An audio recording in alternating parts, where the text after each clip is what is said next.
art of slowing down? Familiar mo na, class? The art of not rushing. Familiar mo na?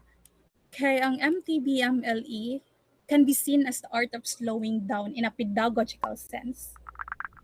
Kaya instead of them rushing the learners from age 5 to 7 to immediately read and write in English, they allowed them first to learn using their mother tongue. No? Diba, the curriculum before the Matatag was the K-12 curriculum. Diba? Right? It was the K-12 curriculum. And then the Matatag. However, the Matatag erased this as the part of the curriculum, no? Wala na siya sa curriculum. Pero during the time of K-12, 2024 down to 2013, naan ang MTBMLE. And this was introduced to all the kindergarten, grade 1, grade 2, grade 3. They are being taught using their mother tongue. That even their books, naka-mother tongue. No?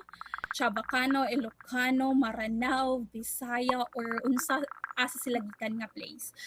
All of those are in kanang written in mother tongue, and they use their mother tongue as their medium of instruction. Somehow, makonsider gid nato siya nga art of slowing down because they are not rushing the students to learn diretso about English, no? Instead, ilang gibuhat, they allow them to first learn their mother tongue. This helps our students understand lessons more clearly because there is no language barrier. Walay dagdag sa ilahang load.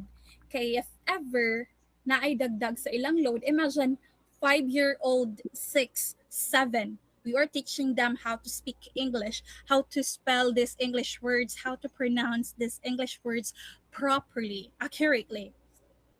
And then, kana dagdag na sa ilahang load. Why dagdag siya sa load, ma'am?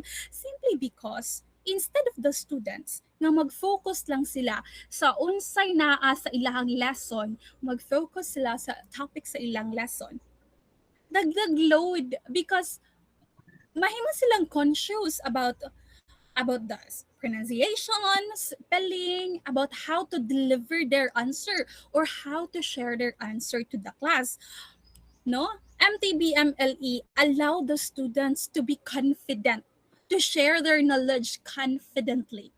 No? Without that barrier, my God, students can focus on the concept of the lesson instead of also struggling with the reading, writing, and pronunciation in new language. Maka-focus lang siya sa unsa ang concept sa lesson. Dili na siya mag-struggle pa about sa new nga language, no? They are using mother tongue. It reduces cognitive load and make the understanding of the student easier, no? Ani nga mga students, they are very lucky nga nakaagi sila ni nga setup because